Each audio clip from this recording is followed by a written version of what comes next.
महाराष्ट्राच्या राजकारणात अनेक नेते आले, अनेक गेले, पण एका साध्या रिक्षाचालकापासून ते राज्याच्या मुख्यमंत्रीपदापर्यंत पोहोचलेला प्रवास फारच कमी लोकांच्या वाट्याला येतो.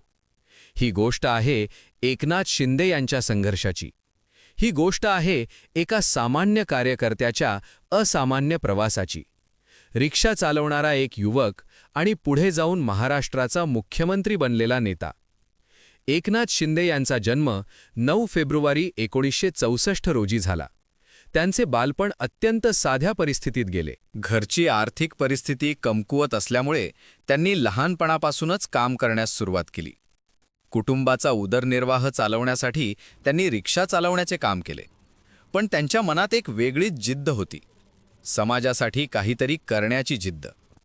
एकनाथ शिंदे यांच्या आयुष्यात मोठा बदल झाला तो आनंद दिघे यांच्यामुळे. ठाण्यातील लोकप्रिय नेते आनंद दिघे यांच्या मार्गदर्शनाखाली ते शिवसेनामध्ये सक्रिय झाले. ते एक साधे शिवसैनिक म्हणून काम करू लागले.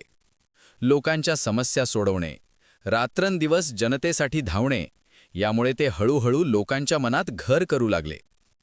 एकनाथ शिंदे यांच्या आयुष्यात एक मोठी दुःखद घटना घडली.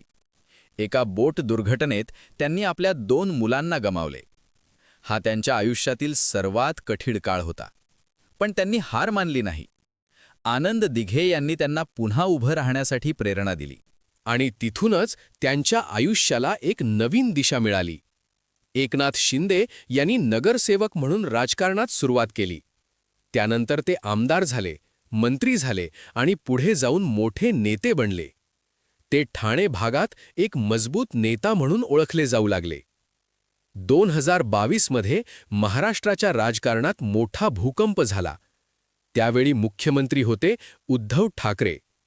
पण शिवसेनेत अंतर्गत मतभेद वाढू लागले आणि एकनाथ शिंदे यांनी अनेक आमदारांसह बंड पुकारले. हे बंड महाराष्ट्राच्या राजकारणात एक ऐतिहासिक वळण ठरले.